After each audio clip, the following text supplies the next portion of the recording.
close the lid and it's even quieter. Hi everyone, I'm Autumn, roving reporter with CheapRVliving, and today I am here with Ken. Hi Ken. Hello. And I have to share, this is so cool for me because Ken was my next door neighbor growing up in Flagstaff, Arizona, and yet we are here in Soldotna, Alaska. and he has the coolest generator box for folks who want kind of a covert generator. It's kind of stealthy, it's really awesome. Ken, you had a really cool experience with your family where you traveled the country in this thing, right? I did. I convinced my wife and 10-year-old daughter at the time that we should just take off for a year and explore the lower 48 because we live in Alaska, which is a different country, at least in my opinion. Feels like it. Feels like it. And our daughter Rose had only lived in Alaska, so we wanted to give her a 4th grade on-the-road education where she was homeschooled for 1 year and wanted to show her the country. And we pulled our trailer about 18,000 plus miles, put on a total of 35,000 miles on our pickup truck. Wow. And we hit 36 states. We weren't trying to hit all the 50 states, but we were trying to just visit friends and family and follow the weather. Basically, yes. You know, living in Alaska is great, but I was looking for a little more vitamin D. Yes. And so we did the weather tour of the lower 48 and got to see a lot of people we wouldn't normally have been able to visit. One of the things that I love about your family's story is so many folks will say, I really want to do this incredible nomadic adventure, but I have kids. And you found a way to manage to take your work on the road, your wife's work on the road, and homeschool your daughter while traveling and touring and having this incredible adventure. It was a challenge, but I was able to maintain contact with my clients via the phone. You know, she was the perfect age to do it before she gets into sports. Yes. And, you know, life is too short not to have a fun adventure. Absolutely. One of the things, again, that I was just thrilled to be able to film with Ken is this generator box. So I just bought a generator and a temporary cover box for my minivan, which you can see right here.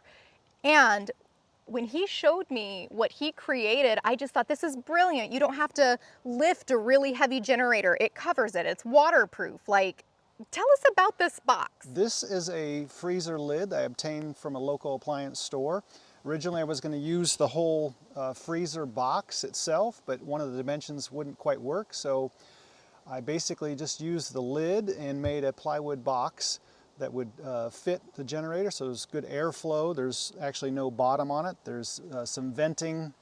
Air is able to come through the bottom as well as the end. I've got a gable vent on that end, and on this side is a removable panel for airflow. And I also put a fan in it as well, which starts up automatically and pulls air through the vent, and so you can run it with the lid completely closed, and it keeps it out of sight and out of the weather. So there's even a layer of security with that, in that people are not expecting a generator to be in the front, right, and to be in this box, right. And so I am curious about the weatherproofing. How do you keep the water out? Well, the lid is, you know, self-sealing, and then I had some leftover vinyl plank flooring from a house, and so I wrapped it. I didn't want it to look too hideous with the plywood, so I wrapped it in some leftover flooring and gave it that outdoorsy Alaska look. And so just to confirm, so you basically like put together 4 pieces of plywood. Yes. And then wrapped them with the flooring. Yeah. And then how did you adhere the fridge or the freezer top? So I just screwed the hinges into the plywood, and actually I think I bolted them through, and they've got some covers on them so you can't really see the bolts, but they're just bolted through the plywood. Pretty simple, straightforward process. I have a padlock for security and, you know, just to keep that lid closed. Oh, so this is a nice big generator. It's a Honda 3000 inverter generator. I bought a fan, approximately, I don't know, 20-inch fan. This removes pretty easily. You just got one wing nut right here. Oh yeah. Take that off. This slides down. And it's got a couple little tabs that I created here. It sits in there. Pull this out. set it on the ground, Wow. and you're good to go. That is perfect. And that fan is excellent for keeping the ventilation. Yeah, it draws the air through and through the floor and through the vent on the other end, so it works really well. And you can, like I said, you can run it with the lid down. So you can run this in the rain. Absolutely. Yeah. And you know, it's protected from dust and, you know, prying eyes, things like that. Can you tell us about the foam? Just a little extra padding. I've got a strap here that is holding this down, a couple eye bolts, just to secure it in place, and it really stays very secure our whole, you know, 18,000 mile trip. So I didn't have any problems with that. Oops. It's camera shy. It's camera shy. There we go.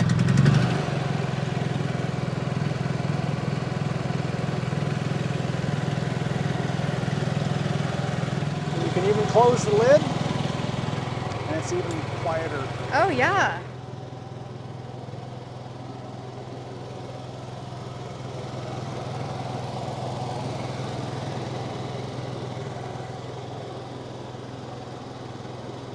For the corners, I used pieces of angle iron, and I glued and bolted them together just to maximize the space inside for a good clearance and airflow, and it's pretty solid. Yes, and you were sharing with me about this like plumber's pipe right here. Yeah, just I think that's like 4-inch, 3 or 4-inch ABS pipe, and the cord snakes through there, and then I plug into my cord that came with the trailer. So I had to buy an extension cord, but when we were boondocking, that was the way that we would get our power.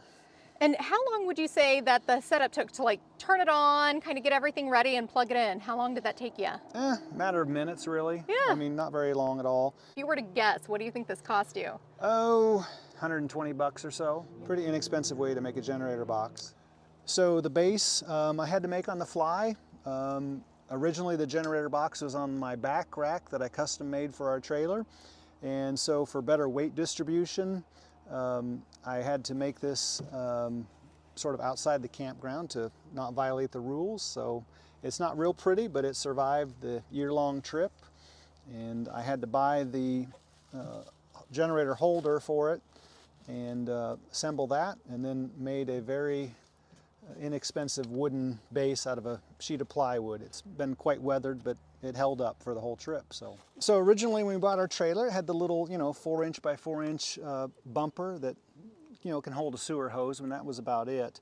I did a lot of research, and those are not very safe, and they won't carry much weight, so I decided to make my own rack after a lot of research. I designed this rack here, which cantilevers underneath and is connected to the I-beams of the original trailer and is locked into place with one bolt on each side, and it will remove in about 5 minutes. Take one bolt off each side and unplug the lights. And this is metal tubing, and then I have some wood here for the deck of it. Had our ladder here crossways. We traveled with 3 mountain bikes up here. I made these custom mountain bike carriers. Just take off the front wheel and lock the front wheel in. And so the loading ramp, I would just drive the motorcycle up here and lock it into place, and just kept this ramp with us and would secure that down as well. So I added additional lighting to keep it legal, and worked out pretty well. So Ken, you have some skills with building, but if you were to recommend this to folks who maybe want to do the same thing with their trailers, like what advice would you give them? Well, if they have the skills, great. If not, I would contact a local welding shop. They can probably hook you up with design and some fabrication. And how much would you estimate that this back part cost you? Probably about 500 bucks or so. So yeah, just a little time and sweat and creativity. I'd be curious to hear for folks who would love to do an adventure with their kids and their family and just haven't taken that leap yet. What advice would you give to them? Well, you're gonna just have to decide to do it and plan for it. I've talked to a lot of people who were really interested in our story and our trip. You know, it was an investment, I think, in our daughter and my wife and I's relationship. I mean, we're still married as far as I know. She claims a little PTSD from being in a small, cramped trailer for a year with me. I don't know why. But, you know, as a therapist, I'm helping her through, and we're going to take the trailer on the road here shortly to the Alaska State Fair. So Yeah. we'll see how that goes. That's awesome. All right, folks, I hope you got something out of this video. Definitely hit that thumbs up button, comment below, and subscribe to our channel. We'll see you next time.